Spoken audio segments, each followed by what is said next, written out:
Hello friends, मैं आज आपको क्लास 8 विषय मैथ के अंदर परिमेय संख्याओं के बारे में कुछ जानकारी दे रहा हूं। तो सबसे पहले आपको परिमेय संख्याओं के बारे में पढ़ने से पहले आपको ये अनुभव या पता होना चाहिए कि भाई संख्याएं कितने प्रकार की होती है, कौन कौन सी संख्याएं होती है। तो सबसे पहले आपके संख्याओं के प्रकार के बारे में पढ़ते हैं। तो उसमें आती है प्राकृत संख्याएँ। प्राकृत संख्याएँ वे संख्याएँ जो एक से अनंत तक की संख्याएं होती है वे कहलाती है प्राकृत संख्याएं।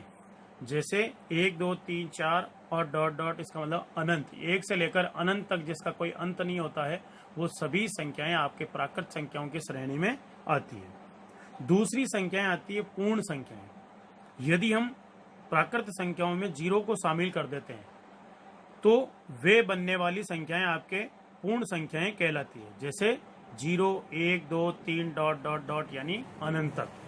फिर तीसरे नंबर पर संख्या आती है पूर्ण संख्याएं। यदि हम पूर्णांक संख्याएं, यदि पूर्ण संख्याओं के अंदर ऋणात्मक संख्याओं को शामिल कर दिया जाए, -2 -1 0 1 2 3 अनंत तक, तो वे सभी संख्याएं आपके पूर्णांक संख्याएं कहलाती है। अब जो हम इस एक्सरसाइज के अंदर पढ़ने जा रहे हैं परिमेय संख्याएं। तो परिमेय संख्याएं किसे कहते हैं? तो ऐसी संख्याएं जिनको हम भिन्न रूप में व्यक्त कर सकते हैं, जिनको भिन्न रूप में लिखा जा सकता है, वे सभी संख्याएं परिमेय संख्याओं के अंतर्गत आती है। लेकिन इसके अंदर एक शर्त होती है, परिमेय संख्याओं में कभी भी परिमेय संख्याओं का हर शून्य के बराबर नहीं होगा या शून्य नहीं होगा। अगर किसी संख्या का हर शून्य है तो वे संख्याएं आपके परिमेय संख्याओं के अंतर्गत नहीं आती। अब इन संख्याओं के समवर्त होने के कुछ गुणधर्म होते हैं। तो हमने जो 4 संख्याएं पढ़ी है उनके अंदर सबसे पहले पूर्ण संख्याओं के अंदर पूर्ण संख्याओं के लिए सभी सहक्रियाएं पर सहव्रत के गुणधर्म की हम जांच करते हैं। सहव्रत गुणधर्म के अंदर सबसे पहले योग की क्रिया करते हैं, यानी योग का कार्य करते हैं, यानी जोड़ का। जैसे a + b तथा b + a, यानी a और b को जोड़ा जाए और b + a को जोड़ा जाए, दोनों का मान इक्वल आता है तो वो योग में सहव्रत होती है। जैसे 5 + 4 = 9 तथा 4 + 5 = 9, यानी a + b किया और b + a करते हैं तो दोनों का मान 9 आ रहा है। तो इसका मतलब पूर्ण संख्याएं योग में सहव्रत होती है। तो इससे ये सिद्ध हो गया कि भाई जितनी भी पूर्ण संख्याएं हैं वो सभी संख्याएं योग के अंदर सहव्रत के अंतर्गत होती है। फिर दूसरा आता है व्यकलन में।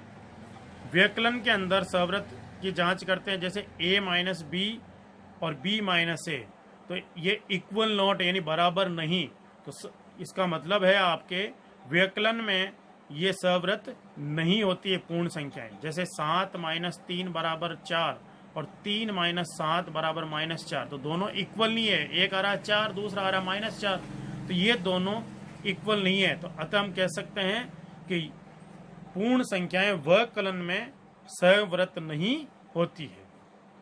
फिर आता है गुणनफल में। गुणनफल के अंदर जैसे हम गुणा करते हैं दो संख्याओं का, a × b और b × a, यानी कभी भी दो संख्याओं का आप में गुणा किया जाए a का b से या b का a से, तो हमेशा मान हमेशा बराबर होता है। जैसे उदाहरण के तौर पे 5 × 3 और 3 × 5, तो दोनों का मान कितना आया? 15। तो इससे हम कह सकते हैं कि पूर्ण संख्याएं गुणनफल में सहव्रत होती है, यानी a × b और b × a दोनों का मान क्या आएगा? इक्वल। तो इससे ये सिद्ध हो जाता है कि पूर्ण संख्याएं गुणनफल में सहव्रत होती है। फिर आता है चौथा भाग के अंदर। जैसे a / b, a के अंदर b का भाग और b / a, तो भाग के अंदर ये सहव्रत नहीं होती है। जैसे एग्जाम्पल के तौर पे 20/5 और 5/20, 20 में 5 का भाग 4 बार और 5 में 20 का भाग 1/4 बार, तो दोनों इक्वल नहीं है। तो अतः पूर्ण संख्याएं भाग में सहव्रत नहीं होती है। तो अभी हमने पूर्ण संख्याओं की सहव्रतता की जांच की। तो सबसे पहले हमने जांच की योग में, तो पूर्ण संख्याएं योग के अंदर तो सहव्रत होती है। फिर हमने व्यकलन में जांच की, तो व्यकलन के अंदर पूर्ण संख्याएं सहव्रत नहीं होती है। फिर तीसरी हमने जांच की गुणनफल में, तो गुणनफल के अंदर पूर्ण संख्याएं सहव्रत होती है। चौथा हमने जांच किया भाग में, तो भाग में पूर्ण संख्याएं सहव्रत नहीं होती है। फिर दूसरा हम जांच करते हैं पूर्णांक की, तो पूर्णांक संख्याओं का सहव्रत की जांच करते हैं। तो सबसे पहले योग की सहक्रिया करते हैं कि -6 + 5 बराबर -1, तो -1 क्या है, पूर्ण संख्या है। फिर 5 + -6 बराबर -1, तो ये भी एक पूर्ण संख्या है।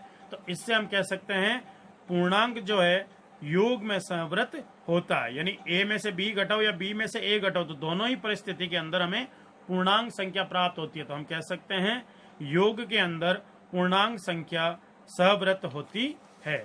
फिर आता है व्यकलन। व्यकलन का मतलब होता है घटाना। घटाने के अंदर पूर्णांक संख्या सहव्रत होती है या नहीं, इसकी जांच करते हैं। जैसे 7 - 5, तो 7 में से 5 को हटाए तो कितना है, 2, तो 2 एक क्या है, पूर्णांक संख्या है, तो ये एक पूर्णांक संख्या आएगी। -6 - 8, इन दोनों को जोड़ा जब कितना है, -14, तो ये भी एक पूर्णांक संख्या है। इसी तरह -6 - -8, तो ये उत्तर आता है 2, 2 भी एक पूर्णांक संख्या है। और -8 -6, तो इसका उत्तर आता है -2, तो ये भी एक पूर्णांक संख्या है। तो इसका मतलब इससे हमें क्या जानकारी मिली कि व्यकलन के अंदर भी पूर्णांक सहव्रत होते हैं, क्योंकि a में से b घटाओ या b में से a घटाओ तो हमें सदैव पूर्णांक संख्या प्राप्त होती है। तो ये पूर्णांक सहव्रत होते हैं, यानी पूर्णांक व्यकलन में सहव्रत होते हैं। फिर आता है गुणनफल। 5 × 8 बराबर 40, ये भी एक पूर्णांक संख्या है। और -5 × 8 तो -40, ये भी एक पूर्णांक संख्या है। तो अतः हम कह सकते हैं गुणा में भी आपके पूर्णांक सहव्रत होते हैं। फिर आता है चौथा भाग। भाग के अंदर 5 के अंदर 8 का भाग देना, तो 5/8 ये एक पूर्णांक नहीं है, अतः भाग में पूर्णांक सहव्रत नहीं है, यानी भाग के अंदर पूर्णांक सहव्रत नहीं होते हैं। तो इससे आज हमें पता चला कि भाई पूर्णांक संख्याएं किन किन में सहव्रत होती है और किन में नहीं होती है। तो पूर्णांक योग में तो सहव्रत है, व्यकलन में भी सहव्रत है, गुणा में भी सहव्रत है, लेकिन भाग के अंदर सहव्रत नहीं होती है। तो आज हमने कुछ संख्याओं के बारे में अध्ययन किया। उन अध्ययन के द्वारा हमें जानकारी प्राप्त हुई कि भाई कौन सी संख्याएं किस में सहव्रत होती है। सहव्रत के गुणधर्म की हमने जांच की। तो सबसे पहले पूर्ण संख्याओं में हमने सहव्रत की जांच की। तो पूर्ण संख्याओं के अंदर हमने देखा कि योग की क्रिया में पूर्ण संख्याएं सहव्रत होती है, जबकि व्यकलन में पूर्ण संख्याएं सहव्रत नहीं होती। तीसरा, गुणनफल में सदैव पूर्ण संख्याएं सहव्रत होती है, लेकिन भाग के अंदर पूर्ण संख्याएं सहव्रत नहीं होती है। इसी प्रकार सेकंड, हमने पूर्णांक संख्याओं का सहव्रत की जांच की। तो इसमें योग के अंदर तो पूर्णांक संख्याएं सहव्रत होती है, व्यकलन में भी सहव्रत होती है, व्यकलन के अंदर भी सहव्रत होती है, और गुणा के अंदर भी पूर्णांक संख्याएं सहव्रत होती है, लेकिन केवल भाग के अंदर पूर्णांक संख्याएं सहव्रत नहीं होती है। तो आज हमने कुछ गुणधर्म सीखे संख्याओं के, जो आपके बताए गए, कुछ समझते हैं आपको आज अच्छा लगा होगा, समझ में आया होगा। इसको वापस सुनकर अच्छी तरह से तैयारी करने की कोशिश करें। धन्यवाद, थैंक यू।